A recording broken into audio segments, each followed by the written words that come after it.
ഒരു ഉദ്യോഗസ്ഥൻ സ്ഥിരമായി ഓഫീസിൽ വരുന്നില്ല. അങ്ങനെയാണെങ്കിൽ മേലുദ്യോഗസ്ഥൻ എന്നുള്ള നിലയ്ക്ക് പ്രിൻസിപ്പാൾ എന്ത് ചെയ്യും? എന്തായിരിക്കും അവിടെ ഞാൻ കൈക്കൊണ്ട നിലപാട്? ഇതാണ് ഇന്നത്തെ വീഡിയോ. ഒരു ഉദ്യോഗസ്ഥന് സ്ഥിരമായിട്ട് വരാതായി. അതിൻ്റെ പിന്നാമ്പുറങ്ങൾ അന്വേഷിച്ച് ഞാൻ പോയ ചരിത്രമാണ്, അല്ലെങ്കിൽ എൻ്റെ നിലപാടുകളാണ് ഞാൻ ഈ വീഡിയോയിൽ ഉൾപ്പെടുത്തിയിട്ടുള്ളത്. ഞാൻ ഒരു കോളേജിൽ നിന്ന് മറ്റൊരു കോളേജിലേക്ക് പ്രിൻസിപ്പളായിട്ട് ട്രാൻസ്ഫറായി ജോയിൻ ചെയ്തു. അപ്പോൾ ഈ പുതിയ കോളേജിൽ കുറേ എൻക്വയറി പ്രശ്നങ്ങളൊക്കെ നടക്കുന്നുണ്ടായിരുന്നു. അതിൻ്റെ ഫയലുകളുണ്ട്. അതുമായിട്ട് ബന്ധപ്പെട്ട ഉദ്യോഗസ്ഥരെ അങ്ങോട്ടും ഇങ്ങോട്ടും ഡിപ്പാർട്ട്മെൻറ്റുകളൊക്കെ മാറ്റി ക്രമീകരിച്ചുകൊണ്ടിരിക്കുകയായിരുന്നു. അതിനിടയ്ക്കാണ് ഞാൻ ചെല്ലുന്നത്.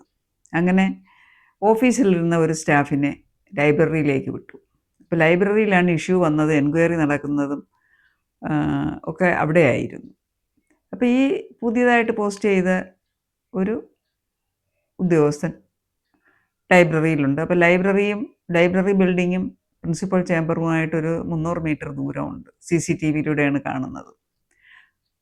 അപ്പോൾ ഞാൻ ഡെയിലി നോക്കുന്നുണ്ട്. അവിടെ വർക്കുകളൊക്കെ നടക്കുന്നുണ്ട്. ഉദ്യോഗസ്ഥൻ അവിടെ ഉണ്ട്. കുഴപ്പമൊന്നുമില്ല. കാര്യങ്ങളൊക്കെ ഭംഗിയായിട്ട് പോകുന്നുണ്ട്. നല്ല അച്ചടക്കവും മര്യാദയായിട്ട് പോകുന്ന സിറ്റുവേഷനായി ഞാൻ ഹാപ്പിയായി. കോളേജും ക്യാമ്പസും വിദ്യാർത്ഥികളും അധ്യാപകരും എല്ലാവരും ഹാപ്പിയായിരുന്നു. അങ്ങനെ ഇരിക്കെ ഒരു ദിവസം ഒരു ഉദ്യോഗസ്ഥൻ, അതായത് ലൈബ്രറിയിലേക്ക് മാറ്റിയ ഉദ്യോഗസ്ഥൻ വരുന്നില്ല. തുടരെ വരാതായി. അപ്പോൾ ഒരാഴ്ചയൊക്കെ ആയപ്പോൾ എന്തെങ്കിലും അസുഖമായിരിക്കും. അസുഖം കഴിഞ്ഞ്, അല്ലെങ്കിൽ ലീവ് അപ്ലൈ ചെയ്തിട്ടുണ്ടോ എന്ന് ചോദിച്ചപ്പോൾ അപ്ലൈ ചെയ്തിട്ടില്ല. അപ്പോൾ അസുഖം കഴിഞ്ഞ് സാധാരണ അതൊരു വിഷയമാവാറില്ല. അങ്ങനെ ഒരാഴ്ച കഴിഞ്ഞു, 2 ആഴ്ച കഴിഞ്ഞു.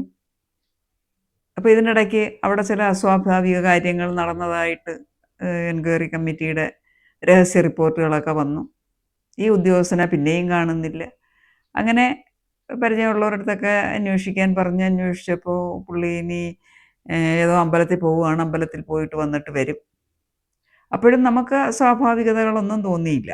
വരുമായിരിക്കുമെന്ന് പ്രതീക്ഷിച്ചിരുന്നു. അങ്ങനെ 1 മാസത്തോളം ആകുന്നു ഇയാളെ കാണാനില്ല. അപ്പോൾ എനിക്കൊരു എന്തോ ഒരു വല്ലായിക തോന്നി. കാരണം എൻ്റെ മനസ്സിൽ ഞാൻ സ്ട്രിക്റ്റാണ്. ഇനി എന്നെ പേടിച്ചിട്ടാണോ? കാരണം അയാളിരുന്ന ഡിപ്പാർട്ട്മെൻറ്റിലാണ് എൻക്വയറി നടന്നത്. അവിടെ നിന്ന് എന്തൊക്കെയോ അരുതാത്ത സാധനങ്ങൾ പിടിക്കുകയും ചെയ്തു. ഈ കാര്യം ഞാൻ അറിഞ്ഞു എന്ന് മനസ്സിലാക്കിയിട്ട് ഇയാൾ പേടിച്ച് വരാത്തതാണോ എന്നായിരുന്നു എൻ്റെ സംശയം.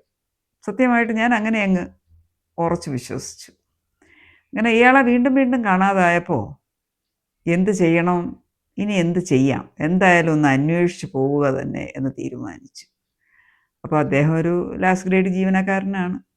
എന്നാലും ഞാൻ വിചാരിച്ചു ഇയാളെ ഒന്ന് അന്വേഷിച്ച് പോയിട്ട് ബാക്കി കാര്യം. അങ്ങനെ എൻ്റെ വിശ്വസ്തനായ ഒരു അധ്യാപകനോട് ഞാൻ പറഞ്ഞു, നമുക്കൊന്ന് അവിടെ വരെ പോകണം, അയാളുടെ വീട് എവിടെയാണെന്ന് കണ്ടുപിടിച്ച് കറക്റ്റ് ലൊക്കേറ്റ് ചെയ്ത് വയ്ക്കണം, ഒരു ദിവസം നമുക്കവിടെ പോകണമെന്ന് പറഞ്ഞു. അങ്ങനെ ഒരു മൺഡേ രാവിലെ ഞാൻ ഈ എൻ്റെ അധ്യാപകനെയും കൂട്ടി ഞങ്ങൾ വെളുത്തപ്പോൾ, അതായത് 7 മണിക്ക് മുമ്പ് അയാളുടെ വീട് കണ്ടുപിടിച്ച് അവിടെ എത്തി. അപ്പോൾ പോണ വഴിക്ക് 1-2 പേരോട് വീടൊക്കെ ചോദിച്ചു.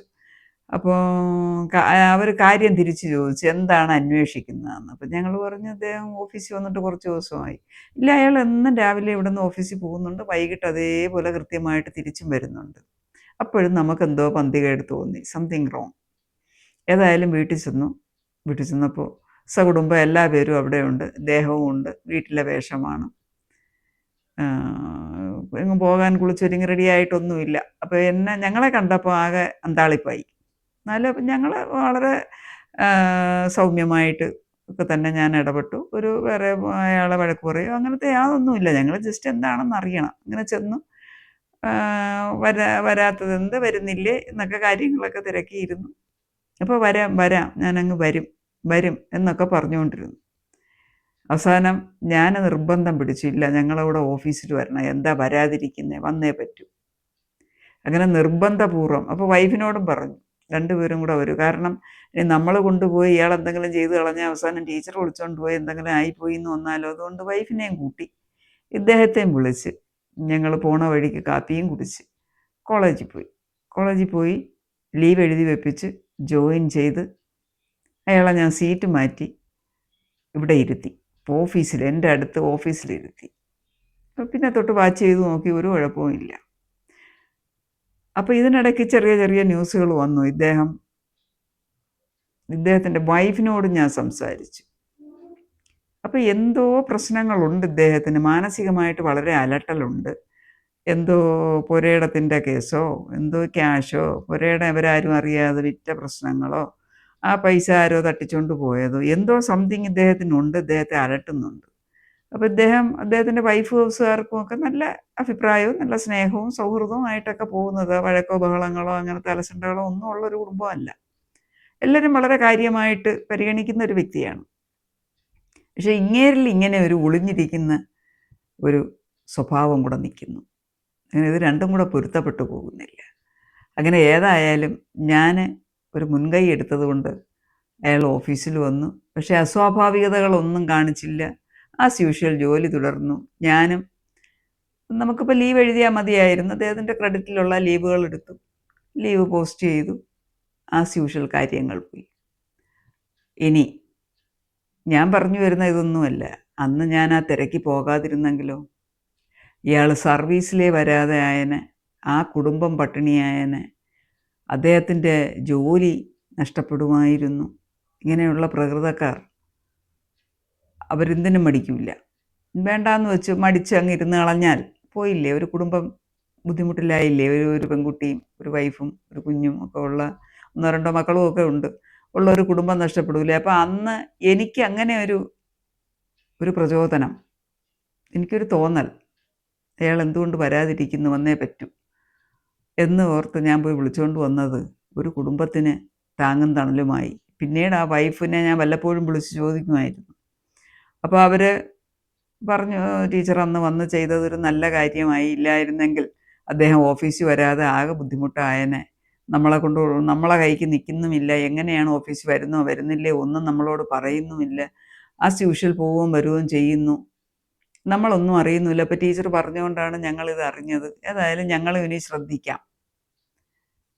അങ്ങനെ അന്ന് മുതൽ അദ്ദേഹത്തിന് ഞാൻ അവിടെ നിന്ന് ട്രാൻസ്ഫർ ആകുന്നത് വരെ എൻ്റെ ഓഫീസിൻ്റെ അടുത്തുള്ള റൂമിൽ തന്നെ ഡ്യൂട്ടി കൊടുത്ത് അവിടെ ഇരുത്തുകയും മറ്റ് സ്റ്റാഫുകളോടൊക്കെ ഞാൻ ചോദിക്കുമായിരുന്നു, എങ്ങനെ ഉണ്ടോ, കുഴപ്പമൊന്നുമില്ല, കാര്യമായിട്ട് പോകുന്നുണ്ട്.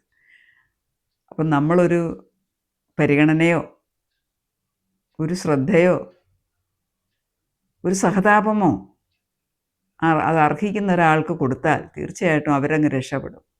അന്നത് ചെയ്തില്ലായിരുന്നെങ്കിൽ ഒരു പക്ഷേ അയാളുടെ ജോലിയും പോയേനെ, ജീവിതവും പോയേനെ, കുടുംബവും പോയേനെ, എല്ലാം നഷ്ടപ്പെടുമായിരുന്നു. അപ്പം നമ്മൾ സാഹചര്യം അനുസരിച്ച് പെരുമാറാനും നമ്മൾ മേലുദ്യോഗസ്ഥർ പഠിക്കണം. ഇതാണ് എനിക്ക് ഈ വീഡിയോയിലൂടെ പറയാനുള്ളത്. വീഡിയോ എല്ലാവർക്കും ഇഷ്ടപ്പെട്ട് കാണുമെന്ന് പ്രതീക്ഷിക്കുന്നു. ഇഷ്ടപ്പെട്ടാൽ ലൈക്ക് ചെയ്യാനും ഷെയർ ചെയ്യാനും കമൻറ്റ് ചെയ്യാനും സബ്സ്ക്രൈബ് ചെയ്യാനും മറക്കരുത്. മറ്റൊരു വീഡിയോയുമായി വീണ്ടും കാണാം.